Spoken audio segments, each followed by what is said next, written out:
Israel also says that it would join the new rounds of talks brokered by US in Egypt next week.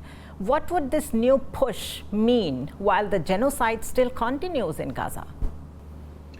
Assalamu alaikum ji. Thank you so much for having me in your show. It's a great pleasure and honor.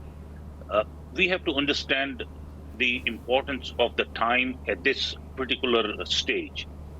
The US is going through the preparation for the presidential election in November. So at this time, US is only pushing because the pressure of the US voters is tremendous on the American government and the American politicians to bring peace in Palestine. And majority of the people, the ordinary voters, Americans, blacks, Muslims, Christians, even many of the Jewish voters, they are against this violence, and this violence, this killing of innocent civilians have gone too far. So this is not because they are in love with peace, or it's not because they are in love with Palestinians. It's only because of the political pressure of the election time. And let me also add this into my point of view. There was a very powerful and strong candidate for the vice president nomination, Josh Shapiro. He's the governor of Pennsylvania. Very and vocal. People thought that and he's a Jewish.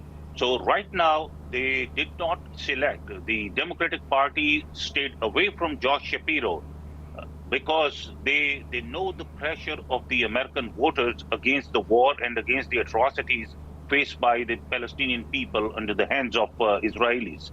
So I think it's not because they love peace in Palestine or they love peace in Middle East. It's only because they have tremendous amount of pressure for the election process. And I think it's the elections are going to decide the future or the fate of Middle East and the conflict in Middle East as well. So it's more of the political pressure and the election time. I totally agree with you, because looking at the electoral map, things are changing in a very swift manner in US. Like 2 weeks back, we were talking of Biden. Now we are talking about Kamala Harris. But there is something very whimsical about it. There is only a very cosmetic rhetorical change in the tone of the Kamala Harris when she says that she's going to distance herself from the Biden administration's policy on Gaza. But at the same time, we saw Netanyahu receiving standing ovation in the Congress, and he met all of the candidates, the main candidates, Trump, Kamala Harris, and the sitting president Biden at the same time. So not even for the sake of optics did anyone say that we are not going to shake hand with this war criminal. So do you think that, rightly so, that this is all cosmetic, but don't you think people do understand that? The American voter, I mean? Zanera, I'm going to tell you something which most people would not go on the record by saying this. It's not because the strong support the government of America or all the elected officials of America are giving to Israel is not because they are deeply in love with Israel.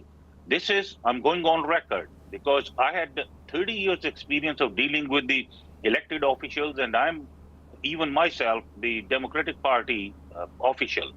It's only because of the tremendous amount of financial power the Jewish lobby, the Israeli, not Jewish lobby, the Israeli lobby have in America.